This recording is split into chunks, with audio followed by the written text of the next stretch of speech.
नमस्कार दोस्तों, स्वागत है हमारे चैनल रिसर्च टीवी इन हिंदी में। दोस्तों, रावण ने मरते मरते स्त्रियों के बारे में यह 8 घिनौनी बातें बताई थीं, जो आज सच हो गई हैं। कड़वी है फिर भी सच है। स्त्रियों के बारे में रावण ने जो जो कहा उसे आप देख सकते हैं। दोस्तों, आप सभी लोगों ने रामायण की कहानी तो सुनी ही होगी। आपको बता दें, धार्मिक शास्त्रों के अनुसार रावण एक ऐसा शख्स था जिसने सीता माता का हरण करके न सिर्फ उसने गलती की थी, बल्कि भगवान श्री राम जी से दुश्मनी भी ले ली थी। देखा जाए तो पूरी दुनिया रावण को एक बुरा इंसान समझती है और एक बुरे इंसान के रूप में याद करती है, लेकिन रावण को इस ब्रह्मांड का सबसे ज्ञानी शख्स भी कहा जाता है। कहते हैं कि रावण शिव जी का बहुत बड़ा भक्त था। कोई दिन ऐसा नहीं जाता था जिस दिन वह शिव जी की आराधना ना करे। क्या आप जानते हैं कि रावण भगवान राम जी से भी ज्यादा ज्ञानी था? लेकिन हाँ, यह बात अलग है कि उसने सीता माता का हरण करके खुद ही अपनी जिंदगी समाप्त करने का निमंत्रण दे दिया था। दोस्तों, रावण ने भले ही सीता माता का हरण जरूर किया था, परंतु इसमें कोई शक करने वाली बात नहीं है कि रावण की सहन शक्ति के कारण से ही सीता जी की मर्यादा बची हुई थी। जब रावण ने माता सीता जी का हरण किया था तो उसके पश्चात रावण ने कभी भी सीता जी के साथ गलत व्यवहार करने की कोशिश नहीं की थी। वैसे हम यहाँ पर रावण को अच्छा नहीं कह रहे, बल्कि हम आपको इस बात को बताने की कोशिश कर रहे हैं कि केवल इंसान की एक गलती उसकी जिंदगी को बर्बाद कर सकती है, जैसे कि रावण के साथ हुआ था। रावण की एक छोटी सी गलती की वजह से उसको अपने प्राण गंवाने पड़े थे। लेकिन दोस्तों, एक ज्ञानी शख्स होने की वजह से रावण ने अपने प्राण त्याग करते समय बहुत सारी अच्छी बातें भी बताई थीं, जिनमें से उन्होंने महिलाओं की 8 बुराइयों का वर्णन किया था, और आज हम आपको उन्हीं बुराइयों के बारे में बताएंगे। तो चलिए वीडियो शुरू करते हैं। दोस्तों, आपसे विनम्र आग्रह है कि वीडियो को अंत तक जरूर देखिएगा, क्योंकि अधूरा ज्ञान 20 के समान होता है। दोस्तों, जब रावण ने सीता का अपहरण किया था, तब महल में वापस आते ही रावण की पत्नी मंदोदरी ने रावण से कहा कि सीता एक पतिव्रता स्त्री है, आपको इस तरह किसी दूसरे की पत्नी को अपहरण करके नहीं लाना चाहिए था। जिस पर रावण ने स्त्री की 8 बुराइयों का वर्णन किया था। पहली बुराई रावण के द्वारा बताई गई थी, वह यह थी कि स्त्रियां साहसी होती हैं, लेकिन साहस का इस्तेमाल स्त्रियां अवगुण की तरह करती हैं। कहने का मतलब यह है कि कभी कभी वह साहसी होने के चक्कर में ऐसा कार्य कर जाती है जिससे उनके घर और परिवार को पछताना पड़ता है। साहस अगर दुस्साहस में बदल जाए तो फायदे की जगह इसका नुकसान भी उठाना पड़ता है। इसलिए स्त्रियों का साहसी होना एक अवगुण के समान है। दोस्तों, यह बात रावण ने इसलिए कही थी क्योंकि जब मंदोदरी को इस बात का पता चला कि रावण ने श्री राम की धर्मपत्नी सीता जी का हरण कर लिया है, तो मंदोदरी बहुत ज्यादा घबरा गई थी और डर गई थी, जिस वजह से रावण के महल में प्रवेश करते ही मंदोदरी ने रावण से कहा था कि आप उस राम की पत्नी को वापस कर दो, क्योंकि मुझे बहुत डर लग रहा है। जिस पर रावण ने कहा था कि मंदोदरी, तुम लंकापति रावण की पत्नी हो, तुम्हारा इस तरह से डरना लंकापति रावण के लिए शर्म की बात है। और मंदोदरी की इस बात से रावण ने औरतों के अंदर के साहस को एक अवगुण की तरह बताया था। दोस्तों, दूसरा अवगुण रावण ने यह बताया था कि स्त्रियां झूठ बहुत बोलती हैं। रावण के मुताबिक स्त्रियों झूठ बोले बिना बिल्कुल भी नहीं रह पाती है। यहाँ तक कि झूठ को छुपाने के लिए 50 झूठ भी बोलने पड़े तो भी स्त्रियां तैयार रहती हैं। इस बात में उन्हें कोई संकोच नहीं होता कि वह किसके सामने और किस तरह का झूठ बोल रही है। दोस्तों, इस बात को आप सबने अपनी लाइफ में भी नोटिस किया होगा कि स्त्रियां या लड़कियां बिना मतलब के ही झूठ बोलती है। दोस्तों, इस झूठ की वजह से कभी कभी लोगों के रिश्ते और जिंदगी दोनों बर्बाद हो जाती है। दोस्तों, तीसरा अवगुण रावण ने यह बताया था कि स्त्रियों के अंदर एक अजीब सा डर हमेशा बना रहता है।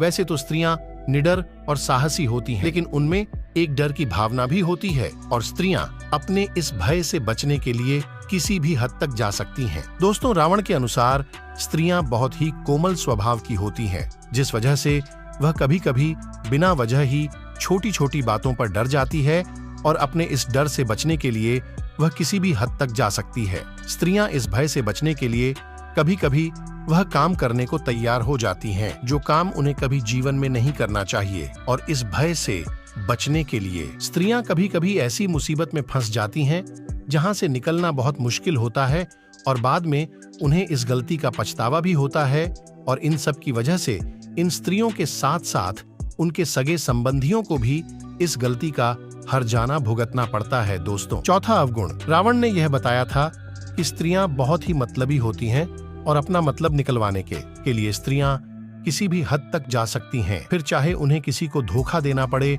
या फिर उन्हें किसी को अपने रास्ते से हटना ही क्यों ना पड़े या फिर उन्हें किसी को झूठे मन से अपनाना पड़े। स्त्रियां अपने लालच के चलते कुछ भी कर सकती हैं, किसी भी लालच में फंस सकती हैं और अपने मतलब के लिए किसी को भी फंसा सकती है। रावण के मुताबिक जब स्त्रियों के बात करने में एकदम से परिवर्तन आ जाए तो उनसे खासकर सतर्क रहना चाहिए, क्योंकि स्त्रियों के स्वभाव में एकदम से परिवर्तन इस बात का सबूत है कि वह आपसे कोई काम निकलवाना चाहती है। रावण ने इस बात को तब कहा था जब रावण अपनी जिंदगी के अंतिम पल जी रहा था और उसके पास लक्ष्मण जी खड़े थे। दोस्तों, हम सभी जानते हैं कि रावण महाज्ञानी था, लेकिन रावण एक राक्षसी का पुत्र भी था, जिस वजह से वह मायावी था और रावण के 10 सर भी थे। उसके अपने की असीम शक्तियां थीं और इन सब के बावजूद भी वह स्त्रियों के मन को नहीं पढ़ सका। इसीलिए रावण ने स्त्रियों से संबंधित 5वां अवगुण यह बताया था कि स्त्रियां मन से बहुत चंचल होती हैं। रावण के मुताबिक स्त्रियों के मन में क्या चल रहा है, इस बात को जान पाना किसी भी मनुष्य के बस की बात नहीं है। स्त्रियों के मन में जो चल रहा होता है उसे कभी वह बताती भी नहीं है और जब उनसे पूछा जाता है तो वह उस बात को इस तरह से घुमा देती है कि उसे समझ पाना बहुत मुश्किल हो जाता है। रावण के मुताबिक स्त्रियों के स्वभाव में माया की झलक होती है।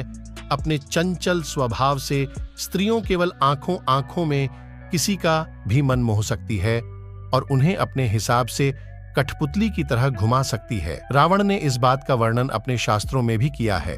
स्त्रियों के सारे अवगुणों में सबसे खराब अवगुण यही है दोस्तों, स्त्री की चंचलता से हर मनुष्य को बचना चाहिए, क्योंकि इस चंचल लता के चक्कर में कई महाबली महापुरुषों ने अपनी जिंदगी बर्बाद कर दी, लेकिन इसके बाद भी स्त्रियों की यह आदत नहीं जाती है। इसलिए स्त्रियों की इस चंचलता से जितना हो सके दूर रहना चाहिए दोस्तों। छठा अवगुण रावण ने यह बताया था कि स्त्रियों के पेट में कोई भी बात नहीं पच सकती है। अगर आप पुरुष हैं तो इस बात को बखूबी समझते होंगे और स्त्रियां इस बात को अच्छे से जानती होंगी कि वह किसी भी बात को अपने पेट में नहीं पचा सकती है। रावण ने ये बात अपने प्राण त्यागने से पहले बताई थी कि स्त्रियां कभी भी किसी की बात को अपने तक ही सीमित नहीं रख सकती हैं। तो चाहे आप स्त्री के कितने भी अच्छे सगे संबंधी या फिर रिश्तेदार क्यों ना हो, वह आपका भांडा कभी न कभी फोड़ देंगी और आपके गुप्त राज्य को तेजी से फैला देंगी दोस्तों। 7वां अवगुण रावण के द्वारा यह बताया गया था कि स्त्रियां किसी भी चीज को अपना दिमाग लगाकर नहीं सोचती है, बल्कि किसी भी सुनी सुनाई बात को मान लेती है। ऐसा रावण ने इसलिए कहा था क्योंकि रावण की पत्नी मंदोदरी ने रावण की कोई भी बात कभी नहीं मानी। वह रावण की हर बात के खिलाफ थी और यही कारण है कि स्त्रियां किसी भी स्त्री या पुरुष के बहकावे में बहुत आसानी से आ जाती है और बिना कुछ सुने या देखे किसी भी चीज पर विश्वास कर लेती है और फिर कुछ ऐसा काम कर डालती है जिसकी वजह से ही वह परेशानी में आ जाती है और साथ साथ उनके परिवार वाले भी दिक्कत और परेशानी में आ जाते हैं और फिर इन सब के चलते वह अपने घर का विनाश करती है और फिर बाद में उस चीज का पछतावा करती है। रावण का कहना था कि इसी अवगुण की वजह से स्त्रियां किसी भी फैसले को लेने में बहुत अच्छा महसूस करती हैं। इसलिए रावण ने कहा था कि स्त्रियां विवेकशील नहीं होती। दोस्तों, अब बात करते हैं स्त्रियों के 8वें और आखिरी अवगुण की। रावण के मुताबिक स्त्रियों में शौच जैसे गुण होते हैं, यानी कि स्त्रियां अशुद्ध होती हैं। जी हाँ दोस्तों, स्त्रियां कितनी भी अपने आप को सोने, चांदी, हीरे के आभूषणों से सजा ले, लेकिन इन सब के बावजूद भी स्त्रियां अशुद्ध होती है। रावण के मुताबिक महिलाएं साफ सफाई का काफी कम ध्यान रखती हैं, जिसकी वजह से रावण ने यह बात कही थी। दोस्तों, आपको रावण की कौन सी बात अच्छी लगती है और कौन सी बात अच्छी नहीं लगती, कमेंट में जरूर बताइएगा। दोस्तों, अगर आपको यह जानकारी पसंद आया है तो वीडियो को लाइक करिएगा, दोस्तों को शेयर जरूर करिएगा। दोस्तों, हमारे चैनल रिसर्च टीवी इन हिंदी को सब्सक्राइब और वीडियो को शेयर जरूर कीजिएगा। वीडियो को अंत तक देखने के लिए आपका बहुत बहुत धन्यवाद। खुश रहे, मस्त रहे, आपका दिन शुभ हो।